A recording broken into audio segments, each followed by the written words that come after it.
بسم اللہ الرحمن الرحیم، الصلاۃ والسلام علیک یا رسول اللہ وعلی آلک واصحابک یا حبیب اللہ۔ معزز ناظرین و سامعین، آج ہم آنکھوں کی حفاظت کے لیے اور بینائی کی حفاظت کے لیے، آنکھوں کی روشنی برقرار رکھنے کے لیے روحانی عمل بھی اور ایک غذا کا نسخہ بھی عرض کرنے کی سعادت حاصل کریں گے۔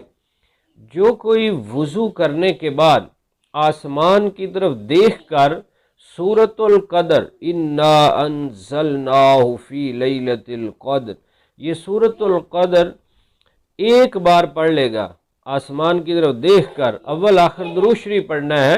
ہر وضو کے بعد جب بھی آپ نے وضو کرنا ہے تو آسمان کی طرف دیکھ کر آپ سورۃ القدر پڑھ لیں، تو اول آخر درود شریف پڑھ لیں، انشاءاللہ نظر کی حفاظت رہے گی، بینائی محفوظ رہے گی۔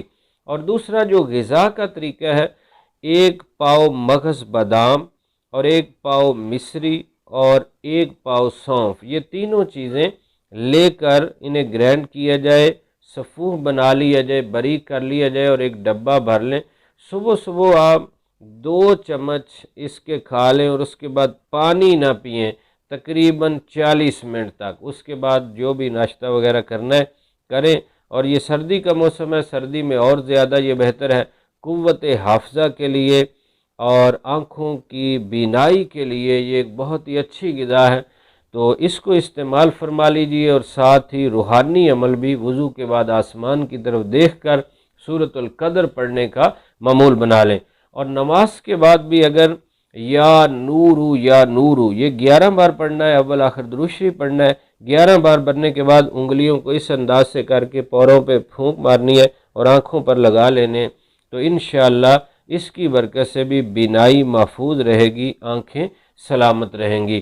دل یاد لئی بنایا اے تعریف لئی زباں، اکھیاں بنائیاں سونے دے دیدار واسطے، کی نہ کیتا یار نے ایک یار واسطے، رب محفلاں سجائیاں نے سرکار واسطے۔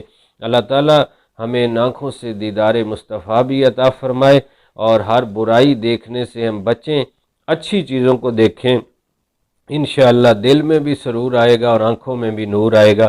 آمین بجاہ النبی الامین صلی اللہ علیہ وسلم۔